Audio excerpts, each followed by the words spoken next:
Jody Gaber. Say hello to Andrew Alden. Hi, Andrew. Hello. Andrew and I work at the DSO together, and Andrew is a filmmaker as well as a score reader and does a lot of things in the industry. I'm Mark Adler, and this is MPA's Community Check-In. Andrew and I have been interviewing members of the community for several weeks now, and we're trying to get a barometer of how they're doing 1 month in now after the virus has taken hold and we're all on quarantine. So how are you today? Fine, thank you. I really am, yeah. Great, great. Tell me a little bit about yourself for those that might not recognize you right off. Okay, so I'm Jody Gaber. I am currently the director of the Media Communication Program at Lawrence Tech. I've been there 9 years now. Oh. And our students learn pre-production, production, and post-production for print, radio, broadcast TV, film, video, web, and they use their numerous electives to pursue certificates or focused areas of study in web design, graphic design, digital animation, technical and professional communication, and audio production. Is that what you wanted to do when you grow up? Is that what I wanted to do? I always wanted to work in movies. Yeah, and you did some of that too. Tell us about that, Yeah. your background. Well, okay, so I've been here 9 years. Before that, I'm from Detroit. I went to school at CCS, got my degree in graphic communication, and my major was art direction. So I worked in advertising, and that's where we met in the production community, right? Yeah. And in post-production. That's right. I was an assistant editor, a music editor, and a negative cutter. So my dream was to go out to LA, and I went out to LA and I worked there for 17 years. I worked at Warner Brother and Paramount and Walt Disney Feature Animation, started in post-production, and I transitioned to art department coordination, and then digital visual effects and animation. That's amazing. And what kind of, what informed you to do that? What informed me? Did you learn from the best? Like, were you mentored, or how did you get in? Well, as a matter of fact, every production designer I worked with was nominated for an Academy Award or won one. So I worked for the very best people in the business. And I'll tell you what, I was trained well in Detroit. At that time, we didn't have union, and I had to do everything. So when I got out to LA, coming from CCS and the Detroit production community, people were kind of blown away, you know, what it's like. We do everything. Sure. So by the time I had gotten there, I had my art department background, you know, my degree, working in advertising, post-production. It just seemed like a normal day, you know, to me. So I really think we were trained very well in Detroit. You know, in LA, you had to be segmented because of the unions. You just did like one thing. Yeah. Right. It's true. I mean, Detroit for many years was less segmented than LA. When the movies came in around 2008, we saw changes in Grip Electric department mainly, and as well as the other departments, makeup, hair, wardrobe is separate in many ways. Many times they were the same in Detroit, especially on commercials. Right, and unions are wonderful. It is the upside of not being in a union, Yeah. you know, but yeah, right, things have changed, right. So, okay, so you've been, you know, you've learned a lot and you've been in the industry for a while. What, as a result of this virus going around, what has changed for you?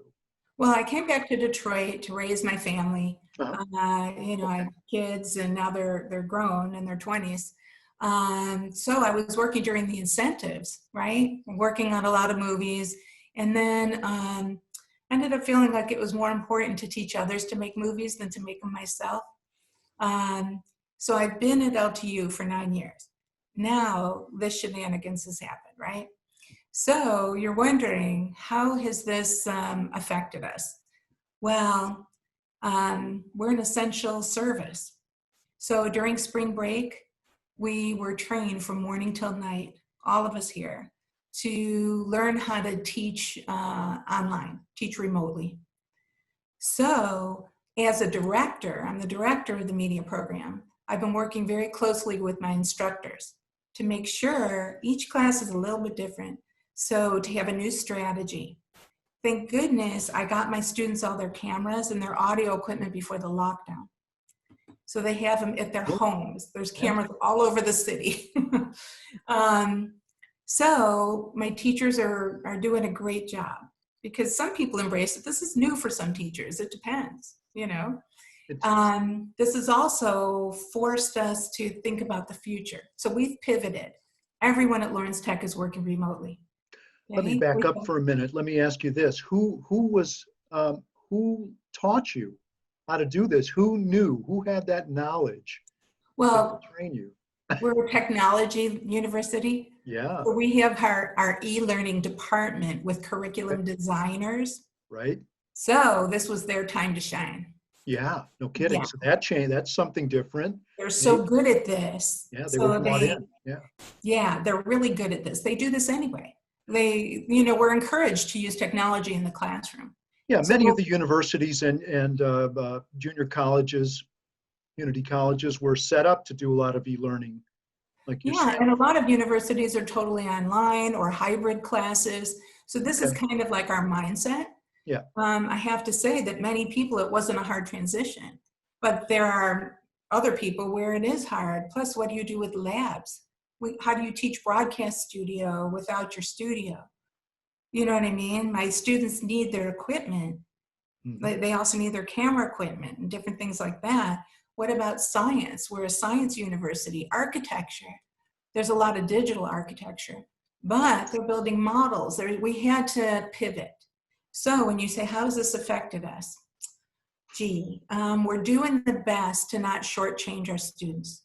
Right. We're really trying with all the resources and with this instruction from e-learning, we're embracing it. I usually say face it, brace it, and erase it. In this case, we just have to face it and embrace it. I think this is the new normal for a while. For a while. Yeah. So for instance, students are registering this week for summer and fall. I'm redesigning my whole curriculum for the fall. Maybe it'll go away, but maybe it'll come back.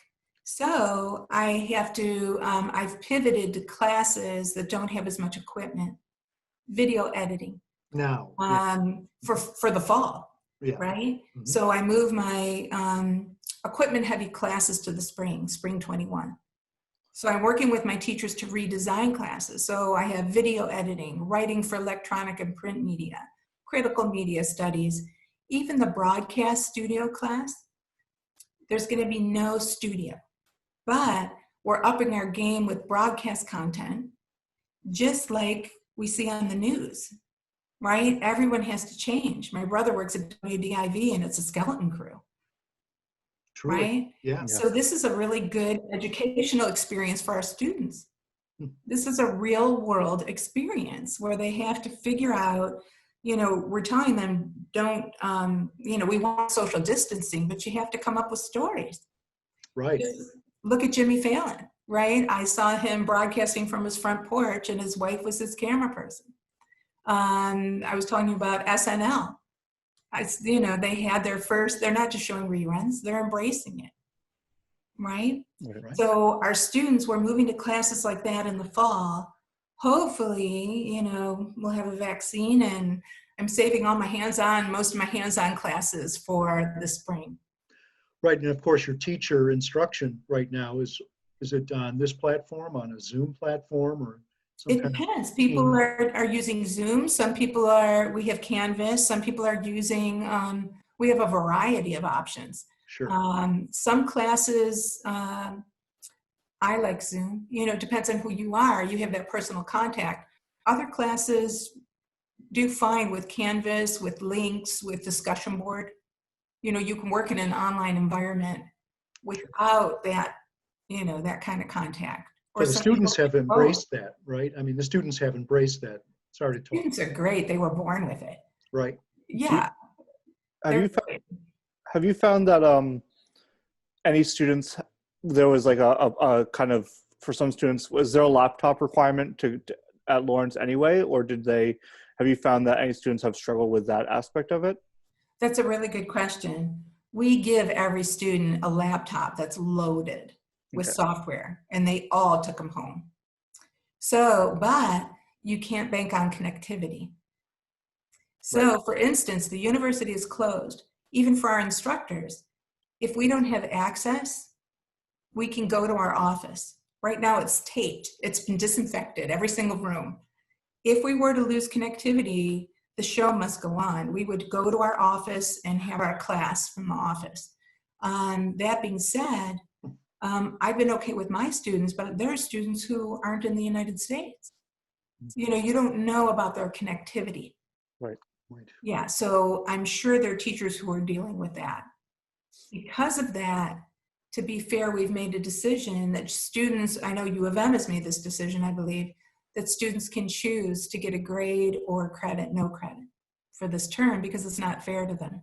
We're trying our best, but they have, you know, they may have connectivity issues. They don't have the labs. You can only do so much, you know. That's for sure. Yeah. I mean, do you see any level of anxiousness or even fear on the part of students or your colleagues with what's going to happen? I think that our role as mentors is really pivotal right now. We see them every day. Thank goodness we're still seeing them. You know, I'm their advisor too. So I've been talking to each of them to pick out classes. Mhm. But I think our attitude is really important to help them stay enthusiastic about learning and about their future, because we don't want them to get derailed. That being said, some students were homeless and they lost their jobs on campus. So, Oh, that's a right, big one I hadn't thought of. Wow. yes, they were kicked out of the dorms. There are some students who literally that's where they live, and some are out of the country. So we've really had to take care of our students. You know, I've had a couple students where just really had to make sure they had a place to go, and you know, they had some income coming in. We had to work with the university, make sure they got food. The Yeah. university stepped up and Oh, of course. Yeah, of course.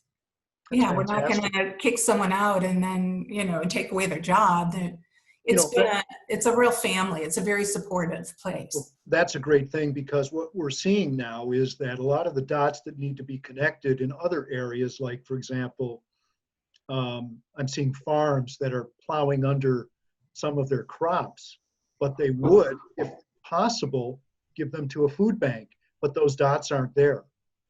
Those connected points aren't there. Right. So, you know, that's something that we have to work on. Yeah, but they stepped up. The university stepped up. Yeah, and it's a huge. We're a small university. I can imagine in a big university with countless dorms. I think of Michigan State.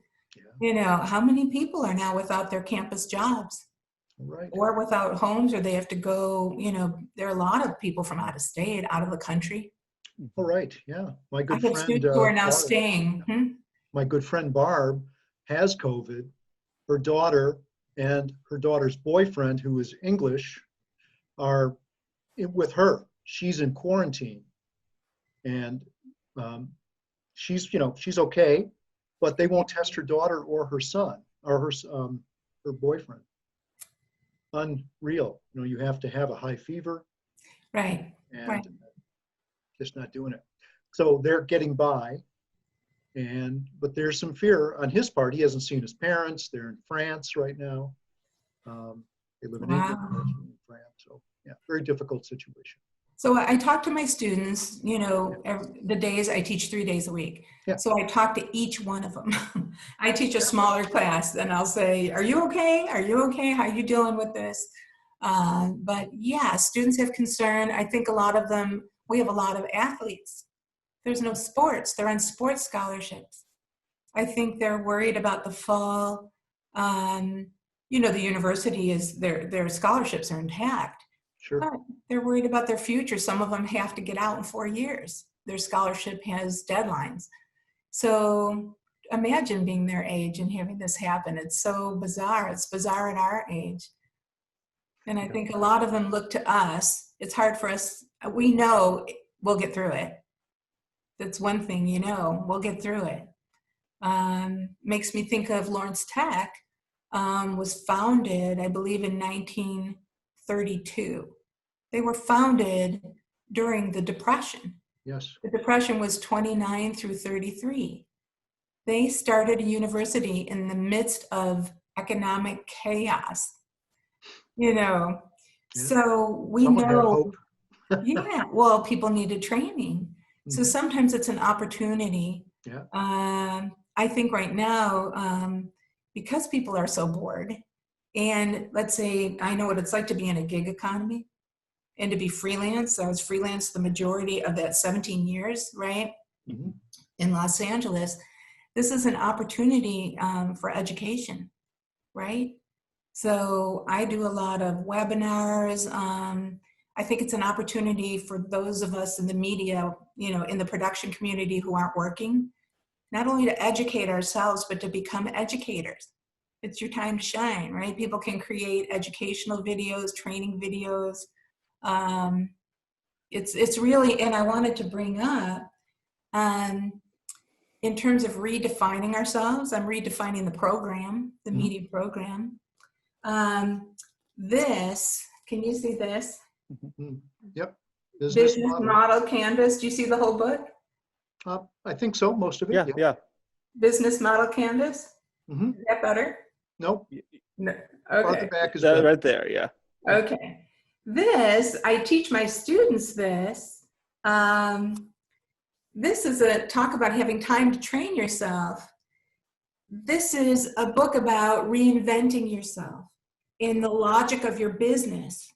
Mhm. So those of us in production, we have so much to offer. We just have to rethink the logic. Maybe you can teach online at a community college, or create a channel and have tutorials. Monetizing that is difficult, but something to be Yes, thought of. right. Absolutely. Yeah. And like I say, training yourself too, but I think all of us are having to rethink what we do and No the way question we about do it. Yeah, that's right. I was just reading an article about China since they've jumped back in a little bit with their numbers down. Uh, there's what is it called? Institutional production, they're calling it, where they put a Oh, group together and they keep them together for a period of time, like as a family. right. So they're safe, right? So they're safe, and so they're basically quarantining together, but they're going out and shooting things. Well, hey, quarantine media crews, look at all the content people need. I think People that's need, gonna, so much content is migrating online. yeah. So it seems like this is, if you redefine your logic, your business logic, this could be a time to have,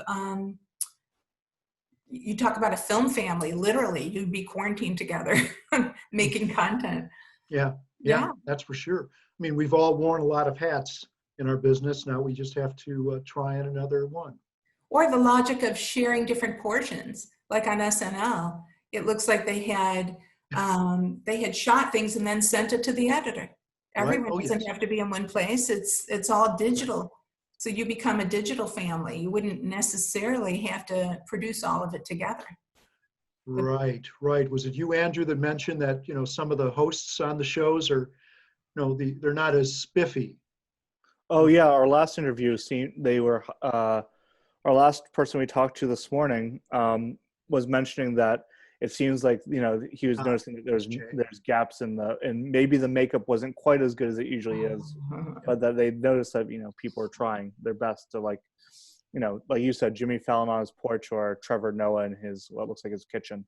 Right. I mean, we've had a lot of the broadcast stations have developed robot cameras and remote cameras for their crews. Now they've actually put lights and cameras into their anchors' homes, and They have like remote studios. That's right. That's Right. right. And for the foreseeable future, that may be our news. Right. I think Joe Biden has a remote studio. I think He he's should. got a lot of time and money in his home to create Right. something like that. But I do think it's reinforces the need to communicate and for management, because now we can work as a crew, but it's a different way.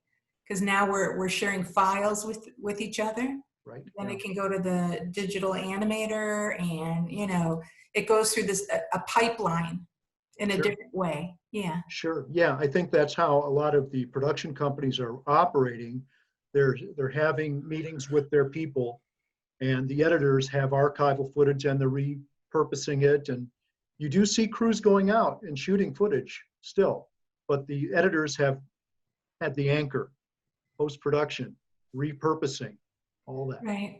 Yeah. So like I say, this is the new normal for a while. Yeah. And I think it's forcing us to be extra creative, which never hurts. It's a good challenge. Right. It's a bad reason for a good challenge, but it's a challenge nonetheless.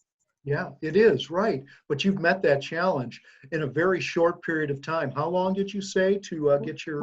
We had 1 week. So they extended spring break 1 week for the students, and they gave all faculty 1 week to move your class online.